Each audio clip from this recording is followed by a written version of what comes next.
નમસ્કાર, સહજ ન્યૂઝ સાથે હું છું ગોપાલ ભેસાણિયા। આજે બાદલપુર ગામની અંદર ખેડૂતો પોતાની જણસીના ભાવ ન આવવાથી આજે ખેડૂતની સ્થિતિ ભયંકર થઈ છે। પૈડા ઉપર પાટું થયું છે।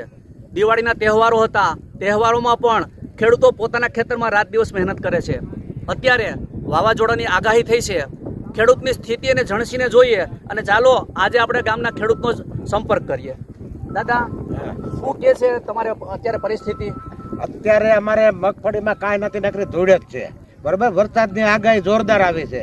અમારે આમાં શું કરવું? ઉત્પાદનના નામે કાંઈ નથી થતું, બધું પલરી જાય છે થાય અને મજૂરી ખર્ચા વધી ગયા, ખેતી ખર્ચા વધી ગયા, ભાડા વધી ગયા, ડીઝલના ભાવ વધારે, અમારા માલનો કોઈ ભાવ નથી। અને યાર્ડમાં તમે લઈ જાઓ એટલે તમે 68 મણ મગફળી રાખો છો હોય, એમાં ખેડૂતો પાસેથી 5,000 રૂપિયા જ્યાં દે તોરવાના, એ શેના લે પૈસા?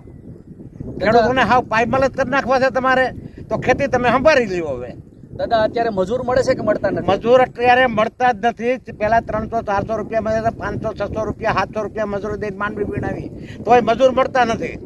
માથે વરસાદની આગાહી જોરદાર છે, એનું શું કરવું અમારે? હવે અત્યારે દાદા ખેતીનો ખર્ચ વધતો જાય છે, ખેતીનો ખર્ચો વધતો જાય, બિયારણ ખાતર મોંઘા થયા, તો અત્યારે ખાતર ટાઈમે મળી જાય છે, મોંઘા થયા પછી મળતા નથી મળતા, ખાતર નથી મળતા। ખેડૂતો લાઈનમાં ઉભા રહી જાય, બીજાને એમનું પરબાર ગમે જાય તો એને પરબારું મળી જાય, રૂપિયા જો એટલે મળે, રૂપિયા નો દો અને તમારે લાઈનમાં ઉભા, બબેથી લાઈનમાં ઉભા રહી તો ખાતર મળતું નથી અમને। તો દાદા, અત્યારે છે સરકાર એવું કહે છે કે ઓર્ગેનિક ખેતી, તો કંપનીઓ છે એ તો બેફામ દવાઓ વેચે છે, તેને માટેના કોઈ કંટ્રોલ તમને ખબર છે?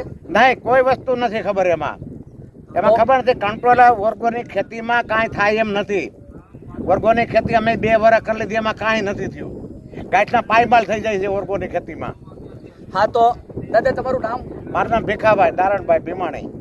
હવે નમસ્કાર મિત્રો, આપણે ભીખાભાઈને મળ્યા, આપણે એની વ્યથાને સાંભળી કે ખેડૂતની વ્યથા શું છે। અત્યારે નથી ખેતીની જણસીના ભાવ આવતા, નથી ટાઈમે ખાતર બિયારણ કે દવા મળતી, કે નથી કોઈ જાતની પરિસ્થિતિ અત્યારે મજૂર મળતા। આવી પરિસ્થિતિની અંદર તમે એનો માલ પણ જોઈ લો। અત્યારે તમે આ માલ જોવો એમનો, માત્ર આની અંદર ધૂળ, કારણ કે અત્યારે વરસાદ અને હજુ પણ એક માવઠું આવવાનું છે, અને એ માવઠાના હિસાબે આજે આ ખેડૂતની સ્થિતિ આ થઈ છે। નમસ્કાર, સહજ ન્યૂઝ, ગોપાલ ભેસાણિયા, જુનાગઢ।